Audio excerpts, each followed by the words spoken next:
The temple up ahead was built to remember Pervases. Maybe I came here because I had a realization. You mean back when we were underground? It's hard to put into words. Seeing Bosacius gave me the false impression that I'd traveled back into the past. You could dress up the Yaksha's life and call us valiant warriors, veterans of war.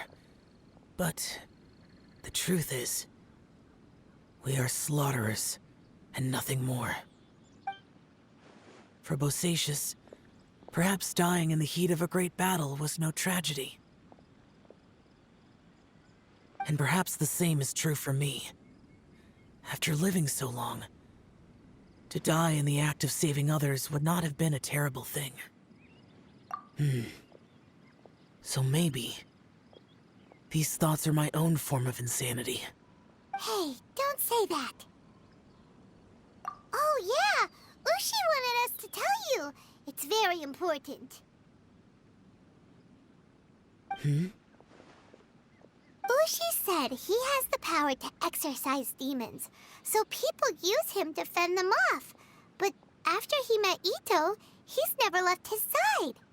He also said that he doesn't have any grand philosophies.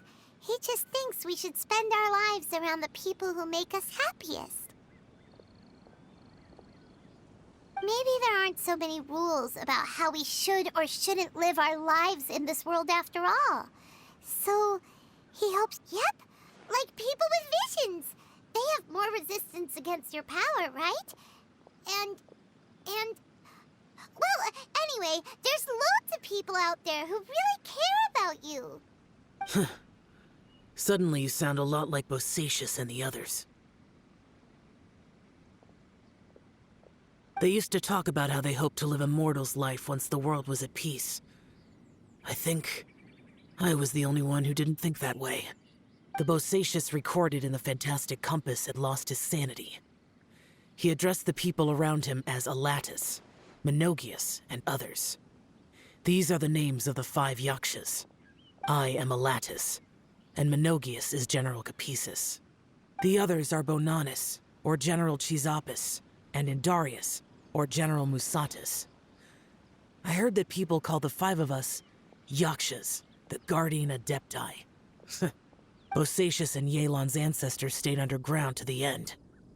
So that space must have read their minds in their last moments as they approached death.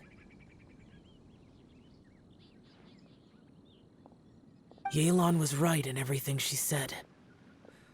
Both of our proposals had their drawbacks, and both were sensible suggestions. But the power of that space was far beyond all of us. I couldn't have done all I did without everyone's help.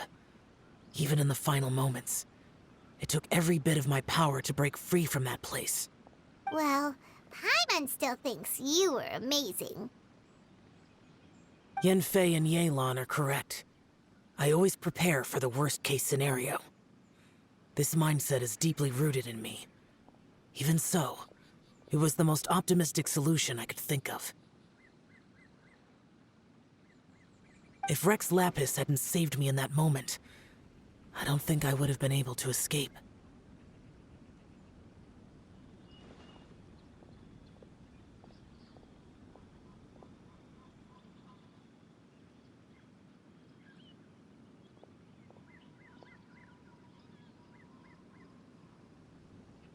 In the end, I still had to burden another.